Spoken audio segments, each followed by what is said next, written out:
Écoute mon verset ce soir. Acte 3 à partir du verset 2. Il y avait un homme boiteux de naissance qu'on portait. On le plaçait tous les jours À la porte du temple appelé la Belle, pour qu'il demandât l'aumône à ceux qui entraient dans le temple. Donc la Bible déclare que cet homme était boiteux de naissance. Et il était assis à la porte du temple appelé la Belle. Et chaque jour on le mettait là-bas pour qu'il puisse demander aux gens l'aumône. Cet homme, voyant Pierre et Jean qui allaient y entrer, leur demanda l'aumône. Pierre, de même que Jean, regarde-nous. Et il les regardait attentivement, s'attendant à recevoir d'eux quelque chose. Écoute-moi attentivement, la Bible déclare ici que ce monsieur était paralytique, il était boiteux de naissance. Il était assis à la porte de l'église, à la porte du temple appelé la Belle. Et la Bible déclare que lorsque les deux apôtres rentraient dans le temple, il demanda l'aumône à ces deux apôtres. Est-ce que je parle à l'esprit de quelqu'un?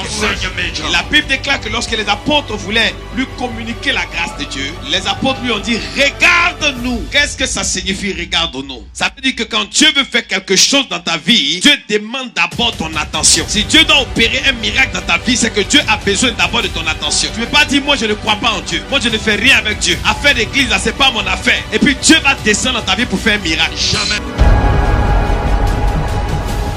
Ce n'est pas possible. Si tu veux que Dieu opère miraculeusement dans ta vie, tu dois d'abord disposer ton cœur, ton âme et ton esprit vers Dieu. Est-ce que je parle à l'esprit de quelqu'un?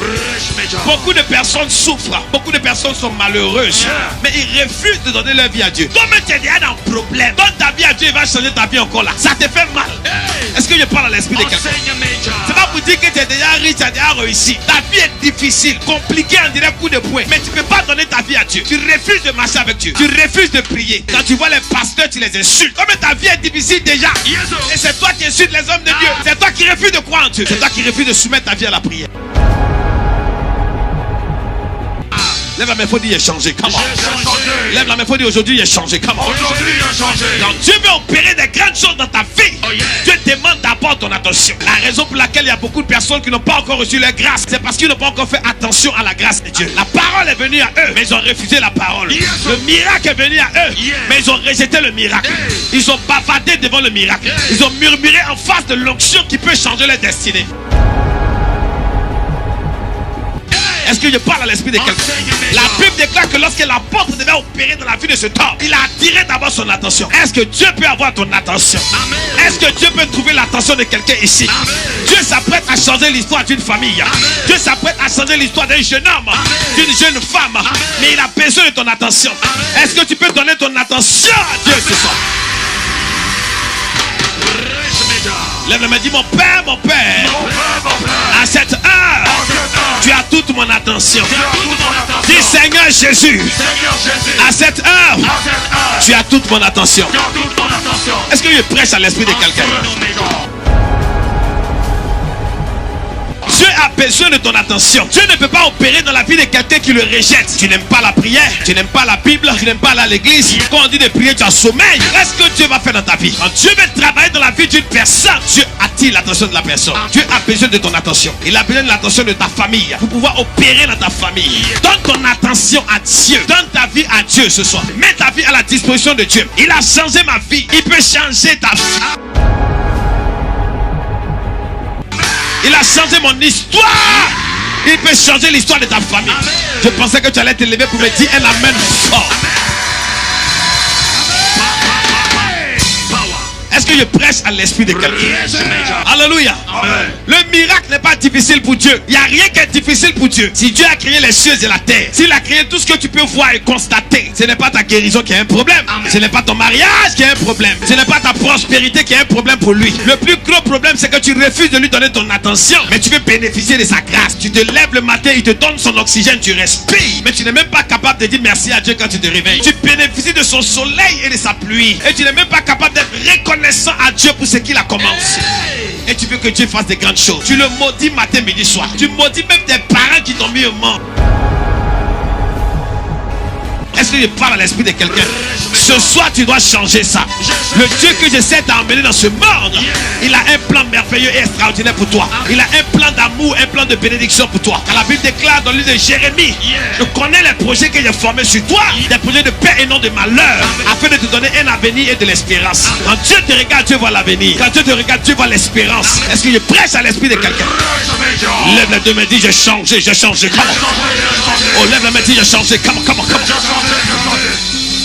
entends ma voix, mais tu ne comprends rien dans ce que je suis en train de dire. La raison, c'est parce que tu as fermé ton cœur à Dieu.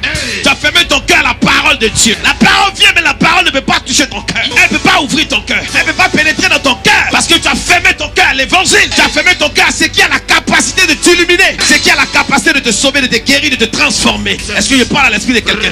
Il est temps pour toi de te ressaisir et de saisir la parole qui arrive à toi. La grâce ne viendra jamais te dire je suis la grâce. Elle viendra toujours à toi de manière déguisée. Lorsque les anges passaient devant chez Abraham, c'est Abraham qui a reconnu que c'était des anges. Nous sommes arrivés ici à Djamil te prêcher la parole. C'est à toi de reconnaître que ton miracle se trouve ici.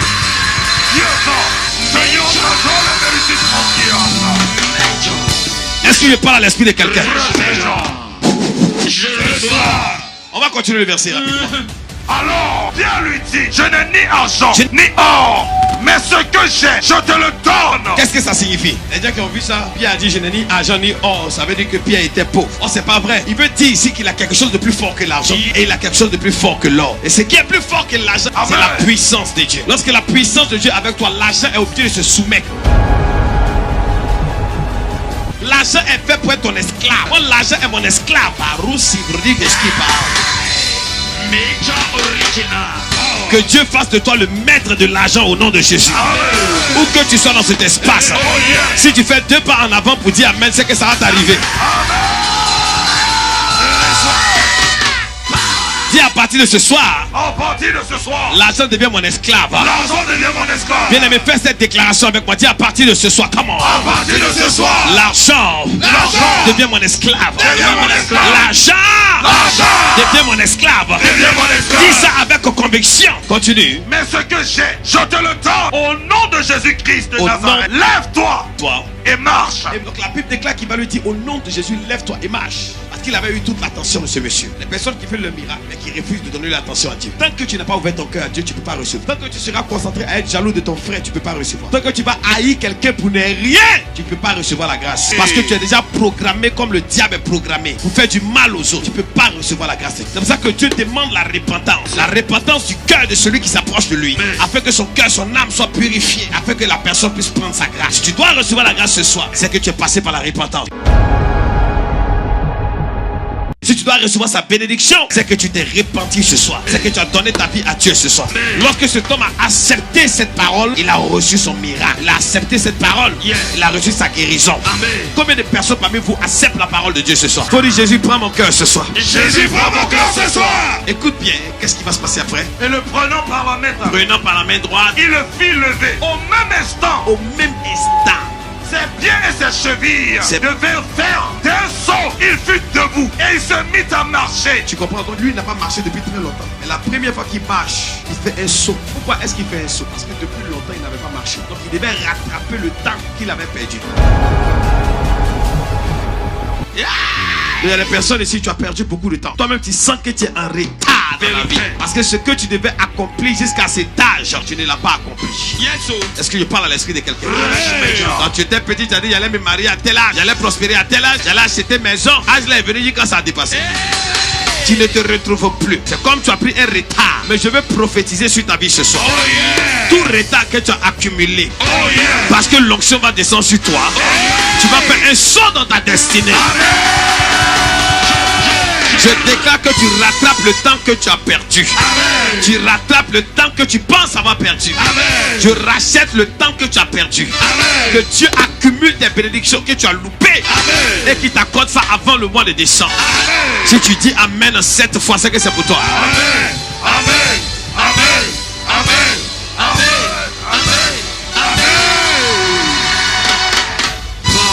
Il y a des personnes, quand vous allez quitter à ce programme, votre téléphone va sonner. Des bonnes nouvelles vont commencer à venir dans votre vie. Parce que vous avez bénéficié de l'atmosphère du miracle. Amen. Celui qui a dit Amen, faut exaucer. Amen. Qui est prêt à faire un saut dans sa destinée? Qui est prêt à faire un saut dans son miracle? Un saut dans son élévation? Un saut dans sa promotion? Oh my God, si prodigo Shadaka. Les bébés Sokorobo Shadaka. Rika Bravo Chebredegebo. Accepte dans les lieux élevés. Il me reste 2 minutes pour terminer. Lisons le deuxième verset, s'il te plaît. Matthieu 13, verset 57. Mais Jésus leur dit, un prophète n'est méprisé que dans sa patrie et et dans sa maison. Et dans sa maison. Donc tu comprends ici que Jésus parle ici de son peuple. Il est arrivé de son village à Nazareth. Et les gens de Nazareth le méprisaient. Les gens de Nazareth ne croyaient pas en Jésus. Alors Jésus va prendre la parole et va dire, un prophète n'est méprisé que dans sa patrie et n'est méprisé que dans sa maison. Est-ce que je parle à l'esprit de quelqu'un?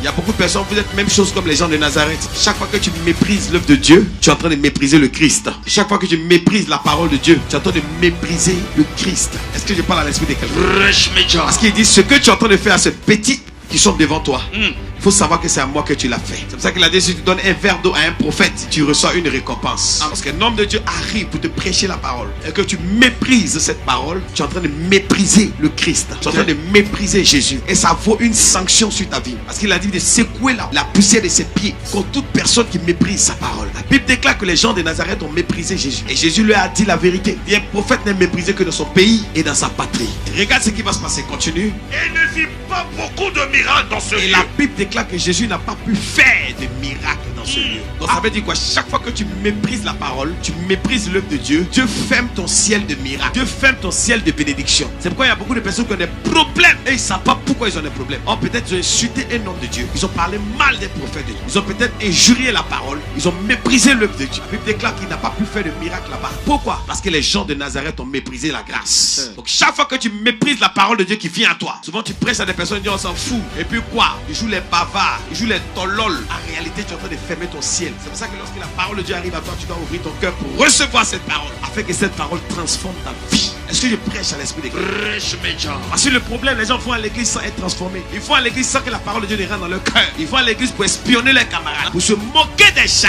Donc la parole qui est venue, même Dieu lui demande dans la prêche, c'est quoi? Il ne peut pas te dire. Il est parti pour ne pas être transformé, mais pour rester le même. Je refuse de rester dans la présence de Dieu et rester le même, parce que la présence de Dieu transforme. La présence de Dieu est comme une usine. Elle est comme une industrie. Lorsque tu rentres dedans, quand tu rentres manioc dedans, tu sors à checker.